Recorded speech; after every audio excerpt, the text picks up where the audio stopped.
Welcome everybody. This is activities across grade levels, and today we're going to be talking about the first day of class. I am guessing no small number of teachers are looking at the first day of class and going, ah! So we hopefully will have some ideas that'll help you out on that front. Little healthy move, we think there. I am using the captions in Google Slides now because that's a good thing to do. And if you hover over a Google slide, even in Zoom or Meet or whatever you're in, you can click captions and it starts doing this. One thing I've noticed is that it doesn't seem to add any punctuation, which means you have one very long sentence, but I'll tell you, better than nothing. So here we go. Now, thank you for joining us. We are always happy to share ideas with the group that shows up. We got several of you that show up regularly, and hearts go out to you. You guys rock, and don't let anyone tell you otherwise. We also want you to help us think of cool things that you might want to see in a future activities across grade levels topic. So if you've got ideas on that front, let us know. Now, we want to send a thanks to Fowler USD. That's Susan's space right over there in the Central Valley in California. Fowler folks, thank you for joining.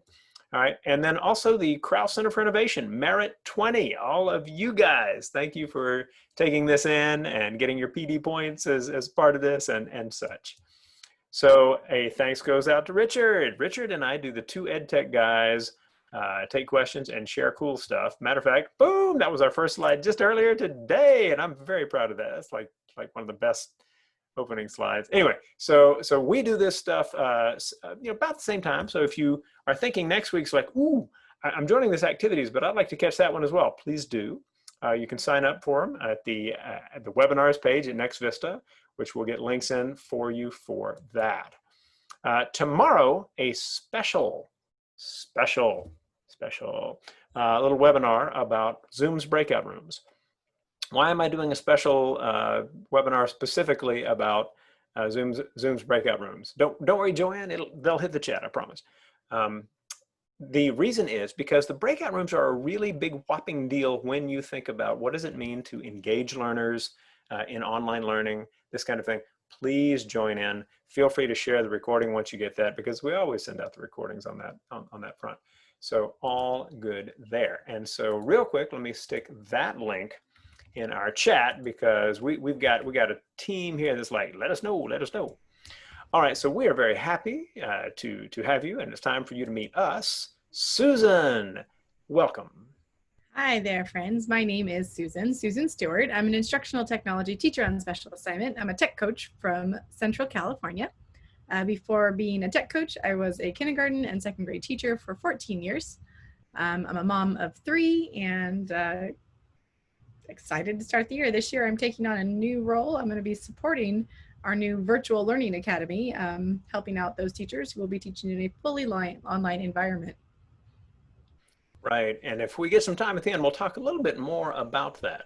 That's one of those things where some districts have said, we recognize that a lot of our students, their families have said, we don't want our kids going back, period, because maybe there's somebody who's immune compromised at the house, and they don't want the kid to bring something back, or that all makes sense. But so Susan, as a leader in her district, has done an incredible job of getting things set up so that they are ready to go, and lots to learn from her and the work that they have done in Fowler Unified. My name is Rushton. I'm a former high school teacher of Japanese, a former middle school teacher of video production. I'm a former principal of a K-12 school, a former principal of an online high school, talents that have come back to be useful again quite recently. And I run a little nextvista.org website. This is my own little charity. It's my attempt to save the universe from ignorance, one creative video at a time. All free content. Please give it a look. You'll find videos about creative ways of thinking about different things that people encounter in school. You'll see global views. These are videos about communities in different places. Service via video is our big contest for our Seeing Service collection. We've got videos about English language. We've got videos about careers. We've got videos about advice for teens, which is its own topic. So give all of that a look. Let me know if you have any questions. I am happy to work with you to make this something that is valuable to you and your students. So how's this going to work today? Well, like every week, we take our topic and we say, what does this look like for the K to 2 crowd? How about the upper elementary crowd? How about the middle school crowd? How about the high school crowd? And we will start today with our young learners. All right, Susan, it is in your hands. Go. Awesome. So first day of school, we've always had this picture of what that is. We're learning how to walk in line. We're learning how to, we're finding where our classroom is, with all the uncertainty in the world, depending on where you are. I know some people are actually going into school buildings, but many people are starting the online in an online environment, starting school virtually.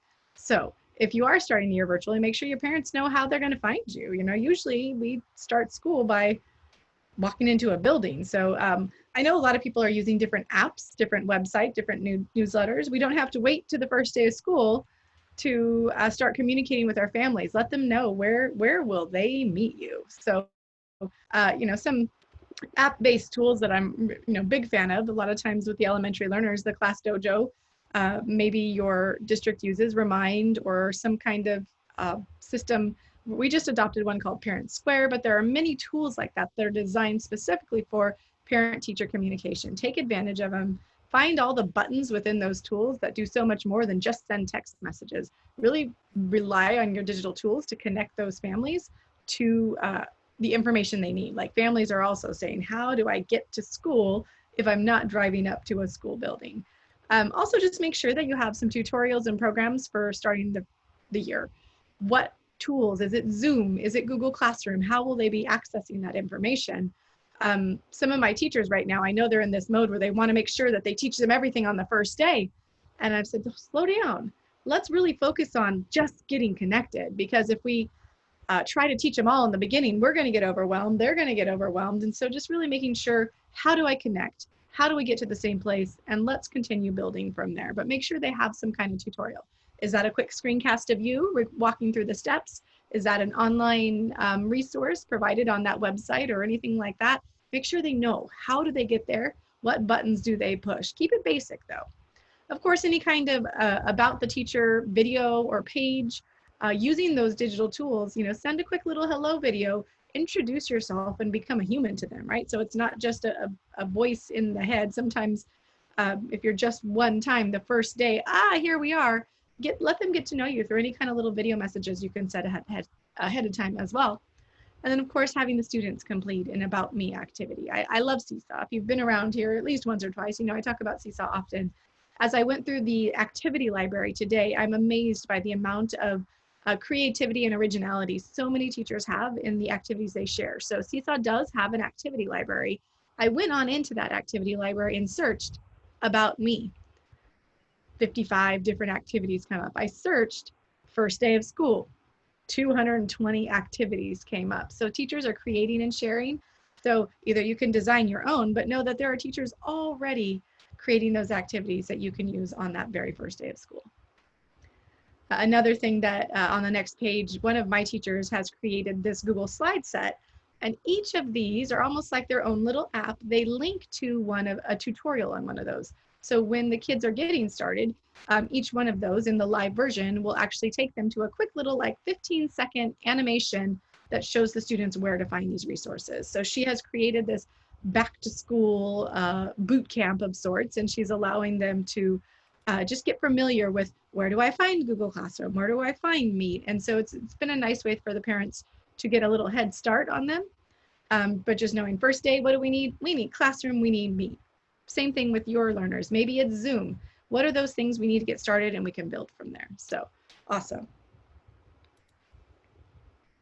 Moving on up to the slightly older students or upper elementary students, some of those things will continue. We want to make sure that they have the information. We want to make sure that they know where to go.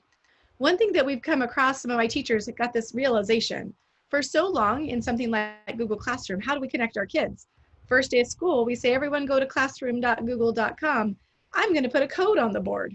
Oh, wait, how do I get my students into my Google Classroom when I'm not there to give them the code to get in the board? So knowing that many of those tools, whether you're using Classroom or some other learning management system, you can typically manually invite learners as well. So in Google Classroom, the teacher would, of course, search for the student and their name would pop up. And then what the student receives is that lower right-hand corner where it just says, you've been invited. Would you like to join this class? So instead of having to provide any information, all the student has to do is hit join, and they are now part of your virtual classroom.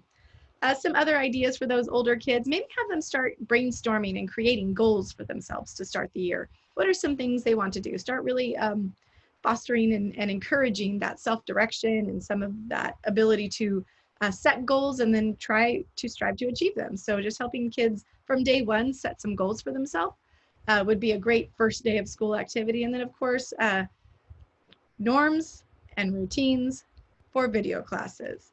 Please eat breakfast before you get here. And then on the next page, we have a sample poster. And this was inspired by, of course, Matt Miller has a great blog out there. Ditch That Textbook has a great blog that goes through all of this as well. But know that there is an editable version of this poster, which just kind of goes through the step-by-step, what is expected of learners during a video call, right? Find a quiet place. Maybe not have your breakfast during class, and all those things, and setting that up for successful video calls, so students know that this is school time and we're going to take it seriously like school time.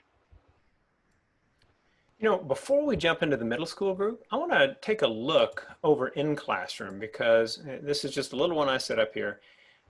I want to make sure, if you're kind of new to classroom, that you know where these two pieces are, right? So here is the code that we'd normally do. Like, all right, everybody, you're sitting in class right in front of me in your desk. So put that code in, right? Do that, right? Well, they're not there. So in people, where the little invite students is, this is a little silhouette dude with a little plus next to it. This is where you can add the name now, or actually the email. What you probably want to do is to get some kind of report from your school where you get all the different emails, if this is how this works for your school, and then you can take them from a spreadsheet, just grab them all, copy, and then paste them en masse into this one place. Once you do that, you have to remember that a little thing will appear here. You have to click on their names, and then invite becomes something you can do. So use that, because Classroom is such a good tool for a lot of reasons. You want to make sure that you know that's where to go. Like everything else, let us know if you have any trouble with it, and we can certainly point you to some good resources. Middle school. Middle school. I think of middle school teachers and I think, how I do hope the heavens smile upon you each day. Now, let's talk about a couple of things that are first day of school stuff for middle schoolers. Now, there is a Texas educator named Diana Benner, and she created this very cool thing called Digital Icebreakers That Shatter, all right? And more to the point, it's a PDF that you can go to, and we're going to take a look at what this looks like as a PDF, because I also want to grab that link, toss it in the chat, boom, all right? And as you look at that, what you're going to find is that there are a lot of different ideas. So she's got 9, I think, different ones here. Emoji puzzle pieces, fold, fly, and flock. Careful saying that. And so as you see those different options, you can find something that can be like, all right, this is the right thing for my group. A good icebreaker can be a good way to go with middle schoolers. We're trying so hard to make sure they get some kind of positive start to the year. Middle schoolers don't often have the ability to stay out of their own way. And so to whatever extent you can set that up, all the better. So Diana in Texas, thank you. And TCEA as well for making that available to everybody. Now, Flipgrid. So you're going, in the early weeks of school, you're going to be showing them the tools you're going to be using. So one of the ones you may well want to use is Flipgrid. Why do I bring it up here?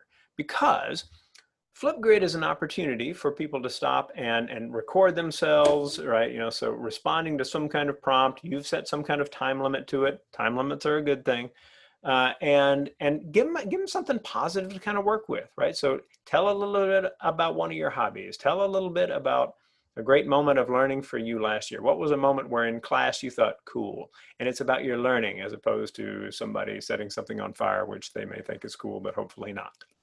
So those kinds of work the good moments in early, so that they have this sense of people think of me positively, which hopefully increases the chances they won't decide that it's just time to wreak a little havoc.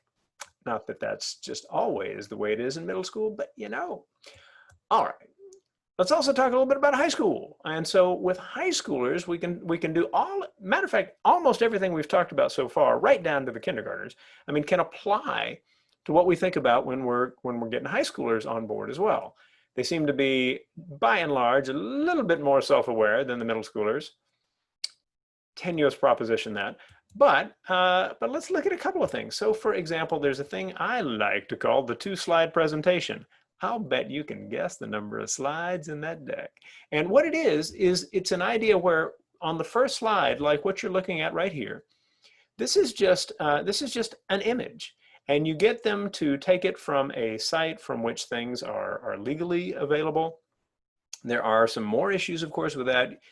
Understand that you know, it may be that kids find some pretty interesting things when they go searching for images, but you can substitute like photos for class in there or something if you're really concerned about this. Anyway, the point being though, that on that first slide, you want that image to come in and you want there to be an appropriate citation. Now you might look at that citation in the example right here, and we can actually kind of make this kind of cool by going to the pointer and going, woo, right there. Does that take me to the front? It sure does.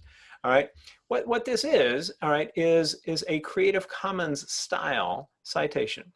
So it's not MLA, no, but what we don't want to do is teach kids to hate citations because we go from 0 to MLA in one go. So with this, you know, think about what we're trying to get students to appreciate. All right, that idea that you just mentioned, who gave it? Where would we go to find it, right? You know, what do we think of it? Now, in this case, we've got the title of the image, we've got the person who did it, the site, and the license. If they know how to do the license, man, they are on their way. That's pretty cool. But here, whatever the title is of the image, link that back to the page where you got it. Now, that's the only hard part of this. The second slide is just text saying why you chose the image in the first slide. So for me, I look at this and I say, you know, this is about Japan. I was a Japanese language teacher. This is in the city of Kyoto, which is one of the great, wonderful places on the planet in my eyes. And I know exactly where this is. This is on Sanenzaka near Kiyomizu Temple. And it's just this wonderful, wonderful place where you look up there at Yasaka Pagoda right over there. And it's just wonderful to walk there. So I feel in my heart, you know, kind of things related to Japan. This, if you are putting something together that tells a little bit about you along the way, that's helping as well, just like Susan was talking about before. And in that vein, let's talk about using screencasts and video for the same kind of thing. So for me, my wife and I, these are our 2 daughters right here. This is Luna and this is Lola. We don't have kids, and that's okay. It's just all right. All right. And these are our little girls right here. Now, I can talk more and more about them, but more the point, you want the kids to have some sense of you being someone other than just teacher, right? Oh, that's the teacher who has cats. Oh, that's the teacher who likes to go bike riding, right? Things like that. Those moments early on are good for rapport. And by the way, in terms of rapport, we did an episode on building rapport, and I'll make sure to add that to the links as well. But good material for just kind of getting things going. You know, you want to give these students the opportunity to say, you know, this is positive. I like this person, right? And so spend, especially in online learning, spending a little bit of time building a few connections on the front end through simple things like this, while at the same time you are setting the stage for the kinds of tools they might use, such as slides with properly cited sources, or screencasting, so that when you assess them, because that's another issue, right? We did performance assessment last week. You can see that recording as well. So you can get in and work with them on these things. All right. Now, also in high school, let's just kind of talk a little bit about breakout rooms. So Zoom does breakout rooms. I believe Microsoft Teams does breakout rooms quite well as well. When you go Googling Google Meet and breakout rooms, you find these kind of crazy hacks for doing it. You just set up a bunch of different ones. What we're really looking for in something like this, though, is something that allows you to easily move from one to the other, to broadcast a message to everybody. And that takes a little bit more than just having a bunch of rooms set up. So thinking about breakout rooms, you really have to have a sense of your students. Are these going to be students who could meet each other without you hanging over them and do that positively? If so, what is it they need to do that? What direction from you? Don't tell them to just go into a room and meet. That's too freeform. But if you send them in and you say, all right, your job, you're only going to have a couple of minutes to do it, but your job is just to go around the room, right? And each one says, there's this, kind of interested in this class for this reason, right? One cool thing from the summer was this, right? My favorite kind of pizza is, those kinds of issues are exactly the kind of thing just to get them started. All right. Now, our job as teachers is to care for kiddos, to care for their learning. To do that, we need to care for ourselves. One of the issues for us has been the stress of what's the fall going to look like? How are we going to start? Some people even now aren't sure whether they're going to start fully online or in some kind of hybrid mode, right? And given that, it can be very stressful on us. We need to recognize that and be like, okay, I'm going to have some things set up so that no matter how, if they haven't decided yet, right, at least I'll know. We did a webinar on that as well. So, I mean, Susan and I are here to help. But I want to take a couple of moments and just turn it over to Susan and say, Susan, for folks out there who are like, yeah, our district is thinking about like just doing a fully online school for parents who are like, you guys can tell me anything you want, but I'm not sending my kid to school with a bunch of other people there. Can you tell us a little bit about what you guys in Fowler have done to set that up? Yeah, so it was a bit of a process, of course, starting by collecting data from families and finding out what their feelings were on the topic. And heard resoundingly, there were many families who said, I'm not comfortable with sending my students back until there's a vaccine. It started out as maybe about 15, 16%, and over the months grew to about 26% of our families saying, I'm just not ready to send my child back to school. Fast forward to some of the things that happened in California, our governor stepped in and said, nope, no one's going back to school in these conditions. And he kind of delineated that out. And that actually made our families, even more families, say, well, I don't know what the quick conditions are going to be, but I'm still not comfortable. So we went ahead and made a plan to start a fully online campus. There were some logistics there that had to happen. It's kind of tied to an independent study sub-campus we already had in place. But apparently there's this whole process to starting a school that I didn't know anything about, having to do with CDS codes. And like, you can't just open a school. There's some logistics that have to happen. So we went through the whole process. We got our school approved. We have our own CDS code, which is makes us official school. And now we have, goodness, I want to say about close to 800 students of my 2,400, do some math there, who will be attending fully virtually, which means they will have, in the K-5 world, they're going to have their regular teacher. We're going to be meeting just like we're doing in distance learning. We're going to have daily meetings with the teacher. There's going to be synchronous instruction. There's going to be some asynchronous instruction. For our 612 students, there will be some of the Ingenuity. That's one of those online prepackaged courses. And then of course we have our own teachers that will be there to support. So they'll be doing much more asynchronous learning in secondary, but they will have daily meetings with teachers from a variety of subject areas. So we're still going to have some of that face-to-face instruction, when I say that, virtual face-to-face, but the secondary students will be working a little bit more independently in an independent study kind of program. But it's been a really interesting process. But of course, just talking to parents, making sure that the parents have an education that fits their own needs, making sure that we still serve our community and our families. And we are moving forward with that. So when school starts, we'll have these two things. We'll have one set of families on these fully online track and one in a hybrid track. And that hybrid track will be, we are starting virtually. We're starting everybody until the governor says, okay, your area, the growth, the cases have reached this acceptable point and now you can open. And even then we're not opening full time. We're going to have an A-B type situation where we only have half of our students on campus. Now remember, that's not really going to be half of our students, though, because there's still a portion going to be in that online program. So we'll only have, maybe about 35 at the most % of our students on campus at any given time. So that will really help us open in a safe way. Very, very cool.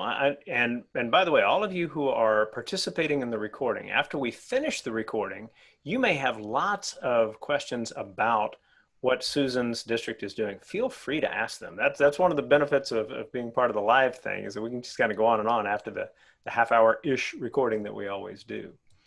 Now, I would love for you to sign up for my newsletter, because I tell about these webinars, I tell about projects we do, contests, video contests that we got going. We're doing service via video right now. Your kids could be making videos about organizations that do good by others. And they can do that right now. They can learn to do things like contact, the Humane Society in your town and say, hey, can you send, I'd like to make a video about what you guys do for a school project. Would it be possible to connect and get some visuals, some pictures maybe that you have that I can build, and I'll put together a script and I'll run it by you and get feedback. I mean, those are good skills for kiddos to learn, right? So feel free, right, to give that a look and contact me if you have any questions at all.